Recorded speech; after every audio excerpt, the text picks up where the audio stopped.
ढगफुटी याच्या अगोदर पण होत होती. असं हं, नाही हं. की हे आताच होतंय. हं, आणि फक्त क्लायमेट चेंज ज्याला म्हणतो किंवा हं, हवामानामध्ये होणारे जे तीव्र बदल आहेत, हं.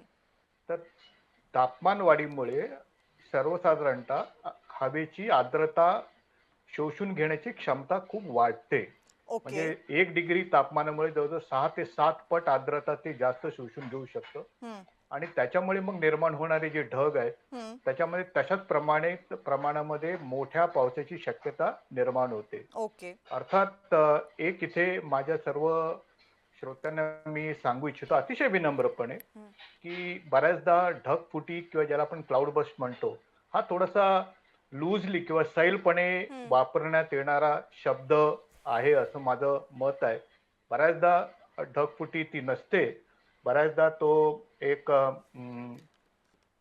एक्स्ट्रीमली हेवी किंवा व्हेरी हेवी ज्याला आपण म्हणतो अशा प्रकारचा पाऊस असतो. हं. पण त्याचा परिणाम किंवा त्याचा जो प्रभाव असतो, हा बऱ्याचदा ढगफुटी सदृश असतो आणि त्यामुळे मग बऱ्याचदा त्याला काही जण त्याला ढगफुटी असं नाव देऊ शकतात. हं, आपण विचारलं की हा नेमका कुठे होऊ शकतो? तर सर्वसाधारणतः जी ठिकाणं आहेत, जिथे ढगफुटीची वारंवारता किंवा स्टॅटिस्टिक्स जी जास्त आहेत, ती डोंगराळ भागामध्ये आहेत. म्हणजे हं, हं, उत्तरेकडच्या जी डोंगराळ भागामध्ये आहेत.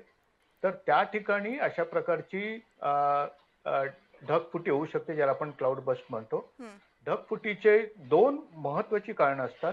एक कारण हे आहे, की तिथे असणारी अ, उपलब्ध असलेली आर्द्रता अतिशय जास्त प्रमाणामध्ये शोषून घेणारी आणि ढगांना वर जाण्यासाठी संभाव्य असलेली एखाद्या पर्वताचा कडा किंवा एखाद्या डोंगराळ भागामध्ये असलेला उंचच्या उंच कडा, ज्याच्या साहाय्याने तो जी आर्द्रता आहे ती हवेमध्ये अतिशय वर जाते हं, हं. आणि ती जेवढी वर जाईल तेवढं त्याचं आर्द्रतेचं मग पाण्यामध्ये मग त्याचं रूपांतर होऊन मग तो ढग एकदम हेवी होतो आणि हां. त्याच्यानंतर मग आपल्याला ढगफुटी सदृश्य पाऊस दिसायला मिळतो.